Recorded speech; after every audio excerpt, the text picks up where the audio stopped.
Bonjour à tous et bienvenue au webinaire du FC3R. Je m'appelle Susana Gomez, je suis chargée de formation.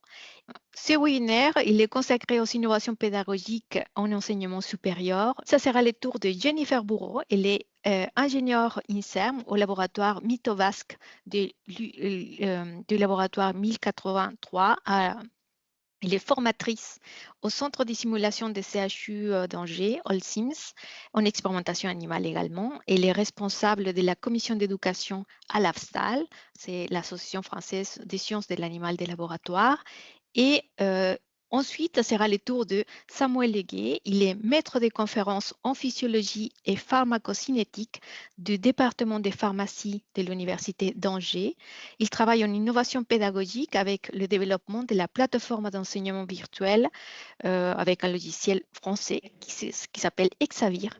Il a été repéré par notre Commission nationale de protection des animaux à des fins scientifiques et nous avons récemment lui consacré une actualité au niveau du FC3R.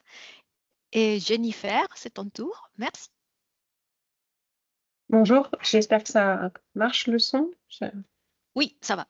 Très bien. Merci au JFC 3R de m'avoir invité. C'est un grand honneur. Donc, je vais vous parler de la simulation et de l'expérimentation animale avec l'utilisation de la table anatomage. Cette table, elle se situe dans le centre de simulation du CHU d'Angers, au centre qui s'appelle All-Sims. Ce centre est sous la direction du professeur Ludovic Martin. Alors, c'est un bâtiment qui fait 5 étages, qui est une source d'objets, de pédagogie, en tout cas, en simulation. Il regroupe 200 professionnels experts dans leur spécialité, et puis vous pourrez aller voir leur site. Une phrase que l'on voit lorsque l'on arrive au centre, c'est la simulation, ce n'est pas faire semblant, mais c'est faire semblable, qui est de Guillaume Oliver. C'est tout l'art de la simulation. Du coup, la table, la voici, donc la table de la marque Anatomage. J'ai détourné en fait son utilisation, puisqu'à la base, elle est achetée pour l'anatomie humaine. Et lors de la visite du centre, eh bien, j'ai pu découvrir qu'il y avait plusieurs références, et entre autres des références avec des animaux. Et ce qui va permettre d'avoir une autre vision de nos pratiques, et surtout ce que j'ai envie, c'est un pas en avant vers l'éthique animale. Donc vous avez ici quelques images de la table qui se trouvent à l'intérieur de la table avec la simulation et l'expérimentation animale. C'est que grâce à cette table, on va pouvoir remplacer les méthodes, appliquer des méthodes substitutives par son utilisation. On va pouvoir réduire le nombre d'animaux, parce qu'au final, je n'utilise plus d'animaux pour ces formations. Et on va pouvoir raffiner avec le respect des règles de l'art et les connaissances qui sont optimisées. L'expérimentation animale, elle va pouvoir se faire autrement. La pratique est complètement différente, puisqu'avec la table d'anatomie virtuelle, il n'y a pas d'odeur, il n'y a pas de sensation désagréable. Il y a une réduction du nombre d'animaux disséqués pour l'enseignement et la recherche, une meilleure connaissance initiale de l'animal, un accès aux animaux de laboratoire comme la souris, le rat, mais aussi d'autres espèces, et une découverte de l'anatomie comparée avec l'accès aux images d'hommes et d'animaux, faisant découvrir les particularités de chacun. L'approche virtuelle permet de voir différentes parties des composants du corps, des plans comme des plans musculaires, le réseau vasculaire, également le squelette en 3D. Cela permet de localiser parfaitement différents vaisseaux, des réseaux vasculaires. Il est aussi plus facile de faire découvrir, de légender et de montrer les différentes voies d'abord chirurgicales utilisées couramment dans des projets de recherche. Alors, j'ai sélectionné certains thèmes. Un thème que j'utilise qui est le thème de découvrir le système cardiovasculaire avec cette table. Donc, bien, on a, pour la plupart d'entre nous, appris avec des moulages qui sont sur l'écran à droite. Effectivement, on arrive maintenant, c'est complémentaire puisque j'utilise encore ces moulages, mais en fait, on en arrive à avoir une énorme tablette, si je peux me permettre, qui est tactile et surtout qui va nous permettre d'apprendre, de nous localiser, d'avoir les réponses en cas de questionnement et puis de recommencer autant qu'on souhaite. On peut également voir le cœur de rat. Vous l'avez ici en 3 images complètement différentes, que ce soit une image scanner ou bien avec des colorations que l'on peut obtenir sur la table par différents outils qu'on a à disposition. Donc le cœur de rat, avant de l'avoir vu dans la table, je ne le voyais pas du tout de cette manière-là. Surtout, il y a une précision telle puisque la taille d'un cœur de rat, c'est en général une phalange, hein, c'est quelques centimètres, c'est pas très gros. Et puis on peut également voir le cœur, par exemple, là, d'une tortue, hein, la sulcata tortoise, mais je pourrais vous montrer d'autres cœurs. Il y a vraiment plusieurs images, il y a 5000 références d'animaux. Alors, une petite vidéo pour vous montrer ce cœur de rat. Vous voyez, l'image au départ, elle ne paraît pas de grosse qualité, mais au final, on peut la voir. Il y a des réglages à faire, on peut les faire pivoter. On peut bien sûr la grossir. Ils ont quand même réussi ici à nous mettre en évidence tout le réseau vasculaire du cœur, hein. Et puis sans oublier qu'on peut le remettre à sa taille réelle.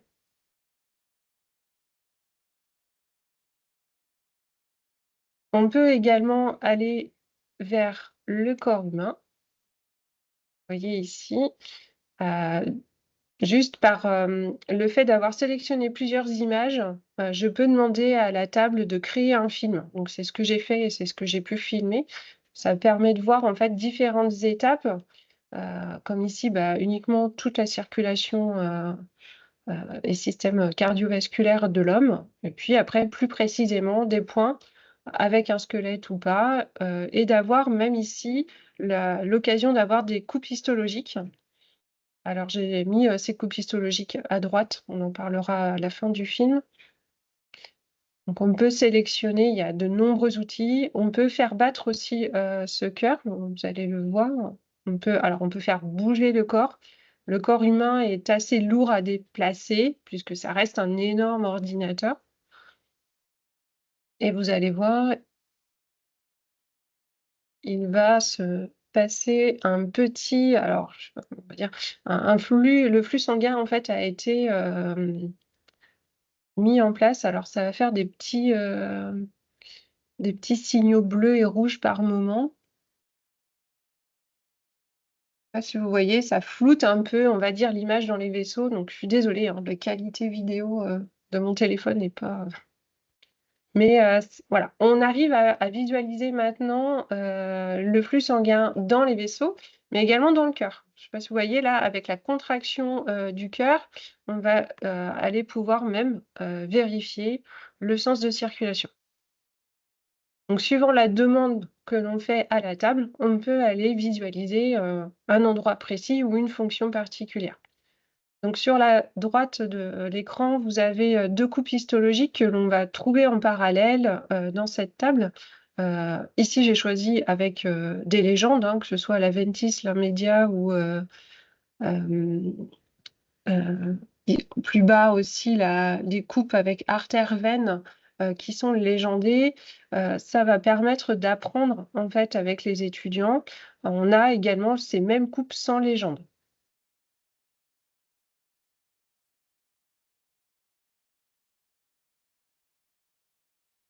Le cœur humain de la table, enfin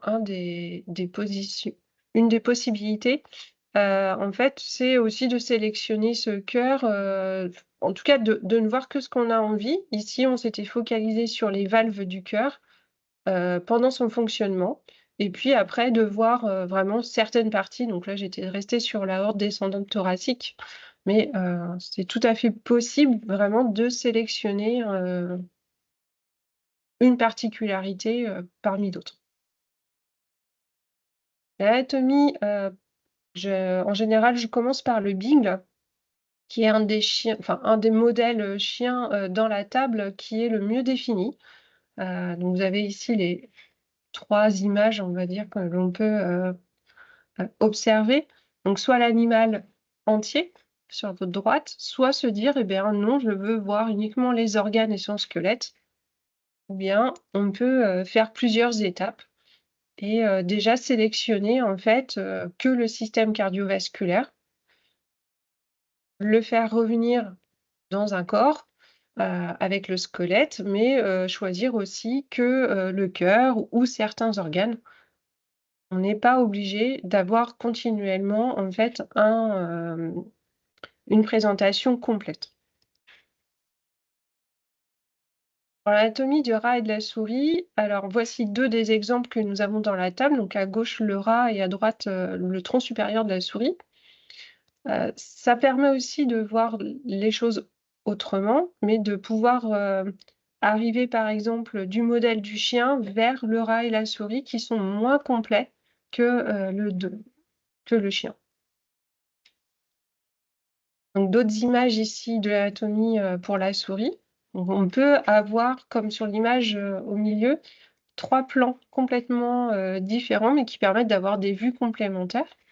À droite, vous avez le rein de la souris et à gauche, vous avez une autre image avec une vision plutôt du squelette en fait complète de la souris.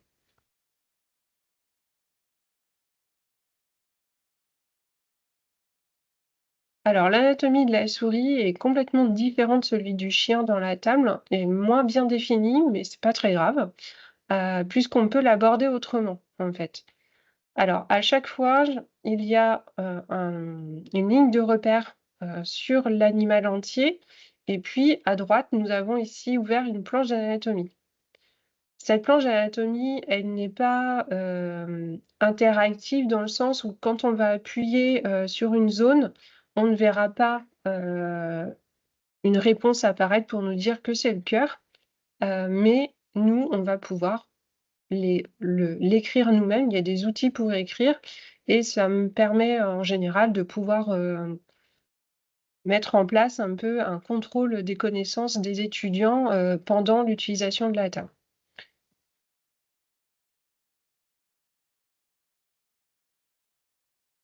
Alors j'ai choisi de vous montrer, il y a également le lapin dans la table. Donc, on peut le replacer dans son enveloppe, extérieure, on peut enlever, avoir que le squelette. Et puis on peut avoir une image de scanner. Et ici, on va pouvoir voir ses poumons. Voilà.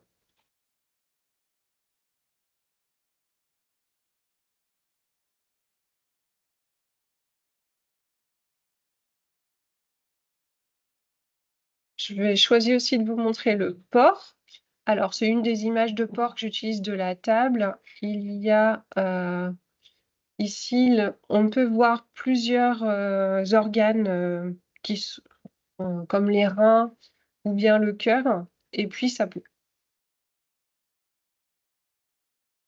Il y a également un xénope dans la table.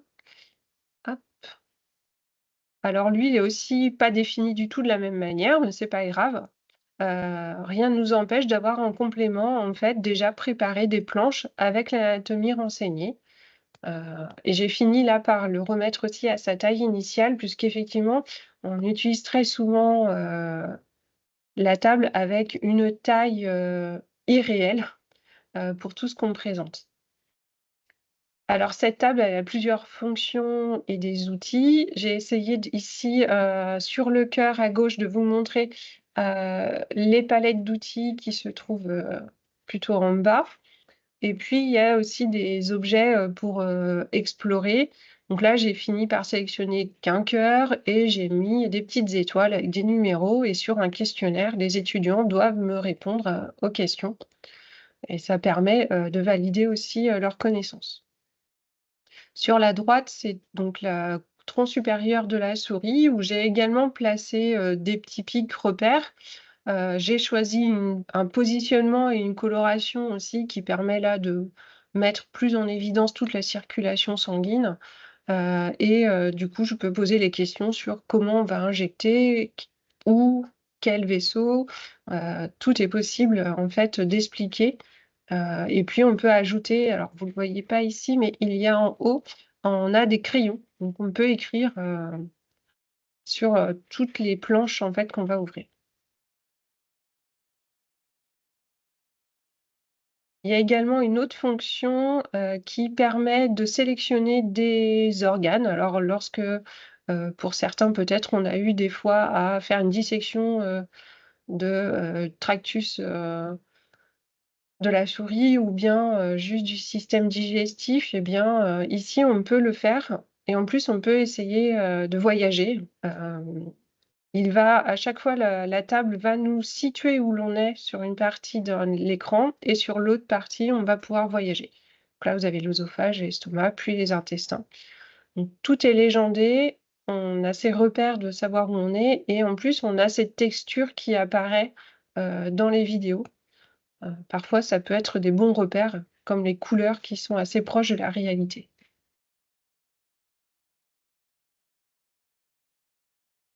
Alors, je peux pas tout vous montrer, toutes les fonctionnalités. En tout cas, à chaque fois que j'ai utilisé cette table, les apprenants, sont plutôt émerveillés, par cet outil numérique. Certains me demandent, en général, s'il n'y a pas une version qu'ils peuvent emmener dans leur poche. Certains, par contre, sont pas contents, disent que c'est pas utile. Effectivement, il n'y a pas de sang et il n'y a pas de contact avec un vrai animal. Le côté positif, c'est que souvent, c'est un retour où c'est ludique, impressionnant, pratique, précis, et facile d'utilisation et ça permet une autre vision. En tout cas, ça m'a permis, de réduire vraiment le nombre d'animaux que j'utilisais pour, certaines déformations, comme j'ai calculé une centaine de souris, par an. Donc, de passer de 0, c'est quand même, pas rien. Et puis, j'ai remplacé, vraiment la table d'anatomie. Au jour d'aujourd'hui, je me vois plus faire l'anatomie, chez la souris, avec les étudiants. D'ailleurs, j'arriverai pas à leur montrer le cœur de rat comme je l'ai remis ici au milieu de la diapositive, hein. C'est quelque chose que je n'avais jamais vu auparavant. Et puis le raffinement de vraiment optimiser, les connaissances puisque, la table, elle nous apporte des réponses, mais, on peut tout à fait s'aider, avec, des documents, en plus. Merci pour votre attention et j'espère vous avoir convaincu, avec cette envie de partager jamais la première fois sur l'animal de laboratoire. Merci. Merci Jennifer. Maintenant, nous attendons la présentation de Samuel. Merci beaucoup, pour, cette invitation de vous présenter donc le logiciel, Exavir. Merci beaucoup également pour la présentation. Je suis ravi, donc de vous présenter, ce logiciel, d'expérimentation animale, virtuelle, donc Exavir que nous avons, développé à Angers. Alors Exavir, en fait, est né, au départ de la volonté de plusieurs enseignants de l'université d'Angers, que ce soit, en pharmacie, à l'IUT ou à la faculté, des sciences et donc ces enseignants souhaitaient, vraiment réduire l'utilisation des animaux durant, leurs travaux pratiques qui étaient, donc donnés aux étudiants, dans les différents cursus. Et ils ont fait, donc plusieurs constats. Le premier qui explique un peu cette volonté de réduire les animaux, c'était que, à la fois l'éthique et la réglementation avaient, beaucoup évolué.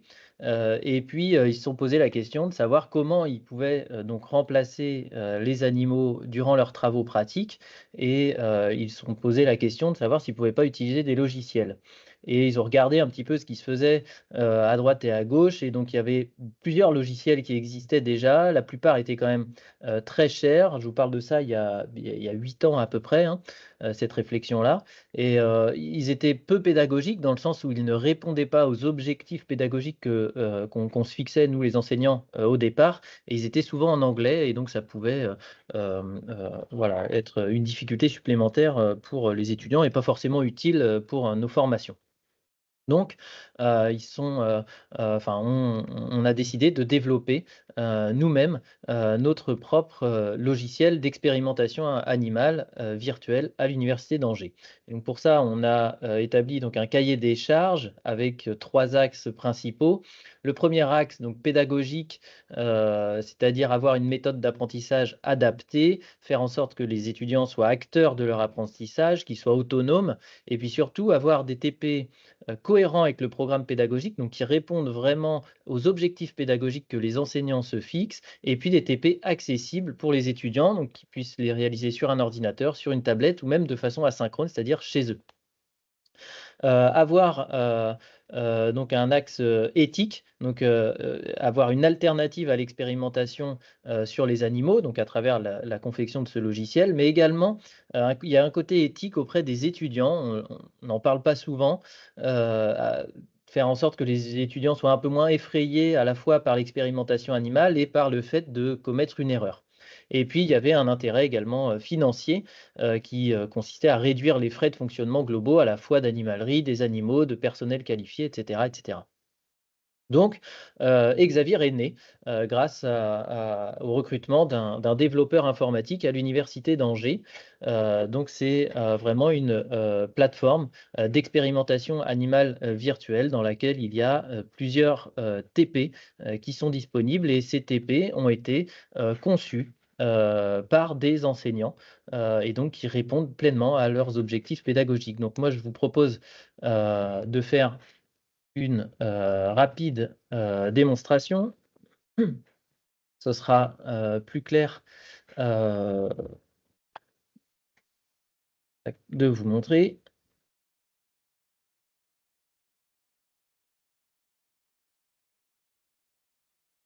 Voilà, donc quand on arrive sur Exavir, actuellement, il y a 6 TP qui sont disponibles. Donc, je vais prendre par exemple le premier. Et donc, Exavir se présente de cette façon. Donc, il y a des onglets en haut qui permettent de naviguer dans différentes salles. Je vais y revenir après. Et puis, différents cadres qui permettent de visualiser plusieurs choses.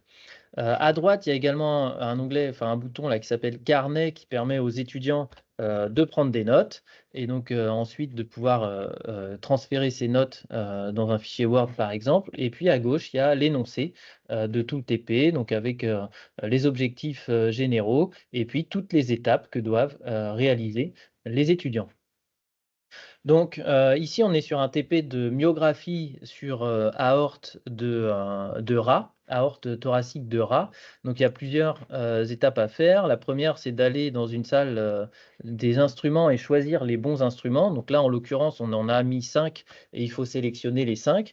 Mais s'il y a un objectif pédagogique de choisir les bons instruments ou le bon matériel pour réaliser l'expérience, on pourrait en mettre 20 et faire en sorte que les étudiants n'en choisissent que les 4 qui sont nécessaires pour réaliser l'expérience. Donc là, nous, on fait vérifier, il nous dit que oui, tout est bon. Donc c'est parfait. Ensuite, on peut aller, par exemple, dans le laboratoire de chimie, où on peut observer à gauche qu'il y a de nombreuses solutions qui ont déjà été préparées, mais on peut aussi, si c'est un objectif pédagogique du TP, faire préparer des solutions aux étudiants, donc leur faire sélectionner un solvant, donc ça peut être par exemple de l'eau, leur faire sélectionner un produit, leur faire mettre un certain volume de ce solvant et un certain poids de ce produit pour avoir une certaine concentration et le bécher, il apparaît directement sur la gauche dans l'étagère. On peut aussi équilibrer, faire le pH des différentes solutions. Donc, par exemple, ici, les solutions physiologiques. Donc, tout ça, ça dépend des objectifs pédagogiques des enseignants. En l'occurrence, ici, nous, on a, pour ce TP-là, choisi de déjà préparer toutes les solutions dont les étudiants ont besoin. Ensuite, on peut aller dans l'animalerie et là, c'est pareil. En gros, il faut choisir le bon animal. Donc, si on va dans l'énoncé, on pourra voir que, en ce qui concerne l'animal, choisir un rat d'âge adulte, peu importe la souche et le sexe. Donc, on peut prendre par exemple un rat Lewis. Et donc là, par exemple, j'ai des rats masculins, j'ai des rats, j'imagine, féminins à certains endroits, etc., etc. Donc, je choisis un rat. J'ai un message d'alerte qui me dit que j'ai sélectionné le bon rat et quand je retourne dans ma page initiale, eh bien, j'ai tout mon matériel qui a été monté et j'ai mon rat qui est prêt.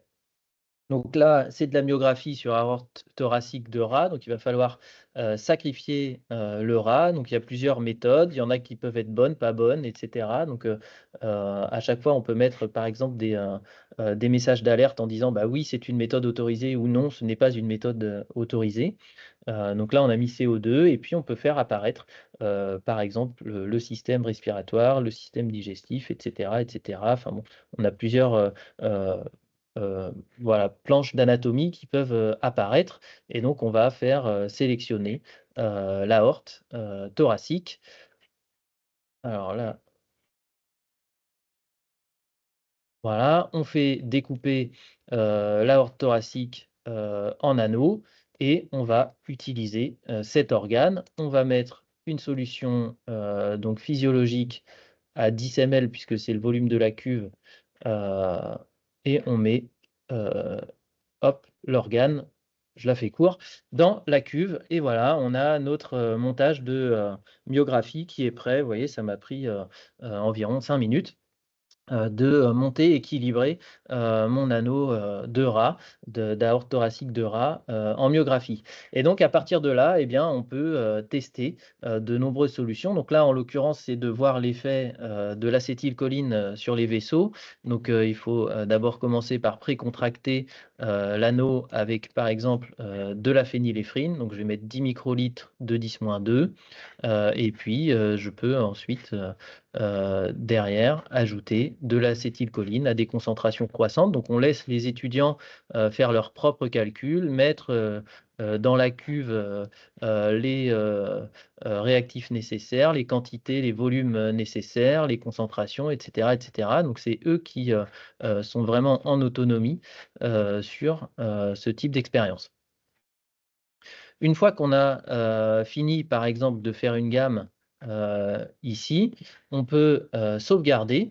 Donc on a pu voir, en fait, en bas à gauche, l'évolution de la contraction, du vaisseau en fonction des, réactifs qui ont été mis et on peut aller dans l'onglet ici, qui est le dernier qu'on n'a pas vu encore, violet, où on retrouve, finalement, toutes, nos, valeurs, tous nos points ici, de la courbe en bleu et donc on peut télécharger ces points directement, à partir d'un fichier, donc CSV, donc qui est, compatible avec, Excel et donc les étudiants retrouvent en fait, leurs, données, directement, à partir d'Excel. Donc ils peuvent analyser, essayer de voir si déjà ils ont bien mis les bonnes concentrations, et puis, créer, leur figure. À chaque fois, tac, voilà, j'y vais rapidement, mais voilà et obtenir des courbes, de, concentration-réponse, en fonction des réactifs qu'ils ont utilisés. Donc là, en l'occurrence, dans ce TP, on peut recommencer, l'expérience, tac, laver la cuve, voilà et on peut remettre, refaire, contracter et relâcher, le vaisseau, avec cette fois-ci, voilà, en présence par exemple de LNAM ou d'indométhacine ou les 2. On peut faire relâcher avec du nitroprussate de sodium et cetera et ça permet de discuter à la fois, l'histologie, des vaisseaux, à savoir, comprendre qu'il y a bien les 2 tissus endothélium et cellules musculaires lisses, qui sont présentes sur le vaisseau. Et puis tout le mécanisme, moléculaire, qui est mis en jeu suite, à, la présence de, tous ces agonistes et donc, de tous les récepteurs, sur les tissus. Donc, voilà comment, rapidement, très rapidement, hein, est Xavier. Donc là, en l'occurrence, on a un TP de myographie sur de l'aorte, de rat, mais, il en existe d'autres, hein. On peut faire, aussi de la, myographie sur, du duodénum. Il y a également une étude de la toxicité, d'un venin, étude de la contraction d'un muscle isométrique chez la grenouille, et cetera et cetera. Donc il y a, vraiment plusieurs, possibilités. Donc, ce qu'on a, fait nous ensuite, une fois qu'on a, pu, disposer de ce logiciel donc, Exavir, c'est on a fait une petite étude à Angers, puisqu'on avait avant, on n'a plus maintenant, mais on avait avant une semaine d'UE optionnelle. Donc les étudiants en pharmacie, pouvaient, sélectionner, différentes options pendant, une semaine et donc, parmi ces options, il y avait, des, travaux pratiques sur, des organes, d'animaux. Et donc ces, travaux pratiques à Angers étaient réservés donc aux étudiants de 2e et 3e année, et consistaient à faire justement de la myographie sur aorte thoracique de rat. Donc on a 3 myographes, donc on mettait les étudiants par groupe de 4, donc 4 étudiants pour un myographe et donc on limitait, le la capacité maximale à 12 étudiants. Donc en gros, on vous a remis ici sur un schéma comment se présentait, le déroulé de la semaine de l'UEO. Donc il y avait tout d'abord le lundi matin, une présentation des TP, bien sûr de l'éthique, il y avait, souvent même, une visite de l'animalerie et puis, la préparation des différentes solutions, qui étaient nécessaires pour, réaliser ce TP et puis ensuite, donc l'enseignant, eh bien, pouvait, donc sacrifier l'animal et puis, montrer comment, se réalisait le prélèvement, la dissection de l'aorte thoracique et puis le montage, de cet, anneau d'aorte thoracique sur le myographe. Donc les étudiants pouvaient, avec les autres anneaux de l'aorte, s'entraîner à monter, sur le myographe.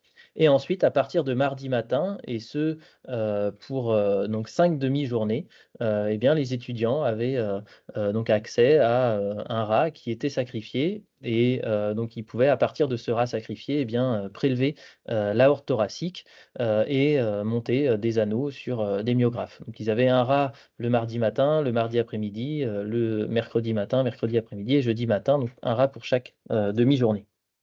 Et donc ils avaient tout un objectif de, faire relâcher, faire contracter, les vaisseaux et puis comparer les, différents, réactifs qu'ils ont, utilisés, les différents principes actifs. Et comme c'est indiqué ici, eh bien, on a fait un petit questionnaire donc d'auto-évaluation des étudiants. Donc c'est eux, qui, et disaient, auto-rapportaient, s'ils considéraient qu'ils avaient acquis ou non, telle ou telle, compétence. Et donc parmi les compétences, donc là c'est, assez résumé, mais par exemple manipuler un organe, avoir des, connaissances dans les structures histologiques, les voies de signalisation, interpréter des résultats, comparer l'efficacité et la puissance de, plusieurs, principes actifs et cetera et cetera. Et donc on leur a fait remplir le même questionnaire à chaque fois, mais à différents moments, dans la semaine et donc on a commencé, dès le lundi matin, donc ils avaient pas encore on leur a présenté les expériences, mais ils n'ont pas encore manipulé et là, voici les résultats qu'on a obtenus. Donc pour la plupart des étudiants, il y en avait quelques-uns qui avaient, on va dire bien révisé et qui considéraient que, voilà, ils avaient acquis, la capacité à faire des liens entre les structures histologiques, des différents, vaisseaux et cetera et cetera. Mais dans la plupart des cas, c'était plutôt, non acquis ou en cours d'acquisition, pour, les étudiants, donc pour chacune des, compétences qu'on avait identifiées. Et puis, donc ensuite, après ce lundi matin, donc les étudiants, ont pu, commencer à faire de la myographie, donc encore une fois par groupe de 4. Et puis au bout de 4 demi-journées, et bien, on leur a reposé, la même question et là, on peut voir qu'effectivement, il y en avait, beaucoup plus, d'entre eux, hein, qui, considéraient qu'ils avaient, quand même acquis le fait de, manipuler, prélever, disséquer un organe animal. Il y avait encore pratiquement la moitié, hein, des étudiants, pour lesquels c'était acquis et une autre moitié pour lesquels c'était plutôt en cours d'acquisition ou non acquis, sur, le reste des, compétences. Donc il y a eu quand même une bonne augmentation grâce, on va dire, à cette épée d'expérimentation animale. Mais, ce qu'on a fait, si je reviens ici, c'est qu'on a remis une demi-journée, de TP d'expérimentation animale et on a, reposé la question. Donc on était là et donc si on rajoute une demi-journée de myographie et ben finalement, on constate qu'il y a pas beaucoup d'évolution. Les étudiants ne progressent plus, enfin en tout cas en auto-rapporté. Eux, ils considèrent que, ils n'ont pas appris de choses supplémentaires, ils n'ont pas, optimisé leur apprentissage du fait de, cette demi-journée supplémentaire de myographie.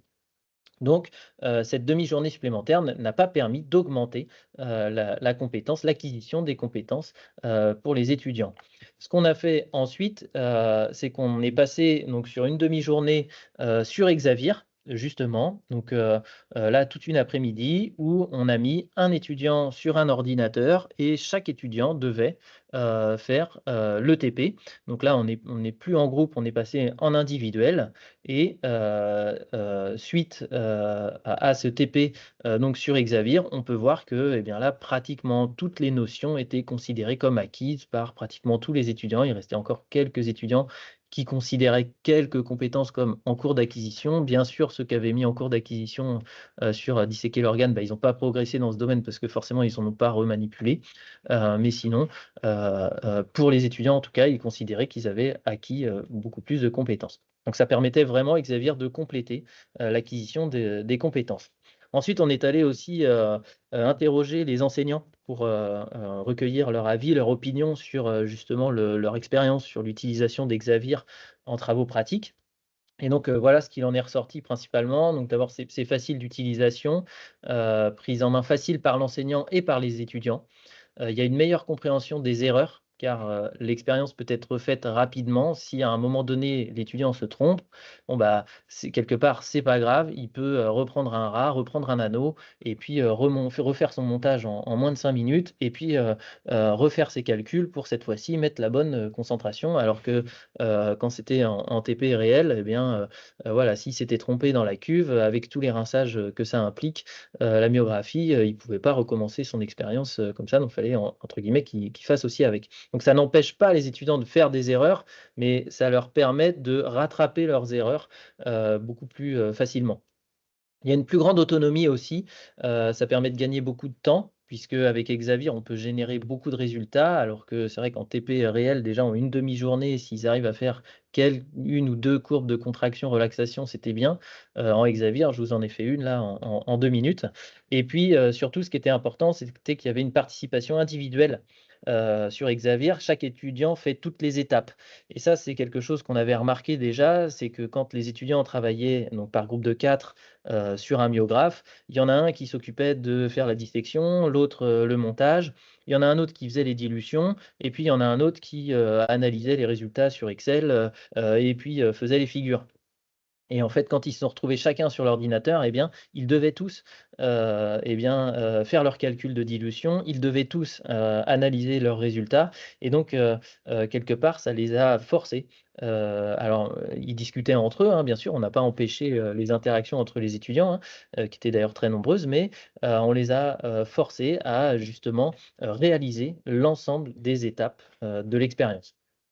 Donc voilà, Exavir, ça a été en tout cas pour nous, enfin c'est pour nous, parce qu'on l'utilise encore, donc une vraie satisfaction à la fois du côté étudiant et enseignant.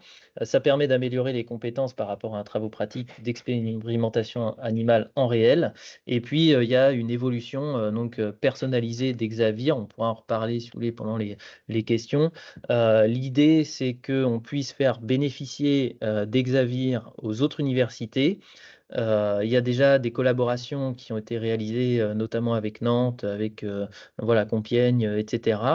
Donc il y avait plusieurs, on va dire, solutions qui ont été apportées. C'est encore en cours de discussion avec l'équipe de la présidence de l'université qui vient de changer. Là, c'est pour ça qu'on est actuellement en discussion avec eux. Il y a donc une première solution qui est on développe des travaux pratiques, en tout cas au moins un TP d'un enseignant d'une autre université sur Exavir. Donc il a déjà l'énoncé, il a déjà les objectifs pédagogiques, il a même déjà les données. Hein, quand on stimule tel organe, on va obtenir tel signal, etc. Et donc, à partir de là, on peut créer le TP et derrière, ça permettait de rendre l'ensemble des TP d'Exavir disponibles pour cet enseignant et donc pour ses étudiants. Et donc, c'est vraiment la politique que nous, on a eue, nous les enseignants, à la base sur Exavir. Maintenant, il y a une très forte demande de la part de nombreux collègues et de nombreuses universités pour justement développer des TP dans Exavir et on n'arrive clairement plus à suivre la cadence. En tout cas, les développeurs, les informaticiens n'arrivent plus à suivre la cadence. Donc là, on se retrouve limité de façon voilà, ressources humaines et puis financières, hein, finalement. Donc on s'est posé la question de savoir si on ne pouvait pas aussi, mettre à disposition finalement une licence payante, d'Exavir, sans développement de nouveaux TP, mais au moins, pouvoir, accéder aux TP existants moyennant, un abonnement, annuel. Donc ça, je ne peux pas vous donner de chiffres, les discussions sont vraiment, en cours, avec, l'université d'Angers. Donc voilà, j'ai fait vite, mais ça permet de, se garder un peu de temps pour, les questions. Je vous remercie beaucoup, pour votre attention et puis si vous avez, d'autres questions que vous n'aurez pas eu le temps de poser, donc durant, ce webinaire et bien, vous pouvez les envoyer à cette adresse, générique donc exavir@univ-angers.fr. Merci.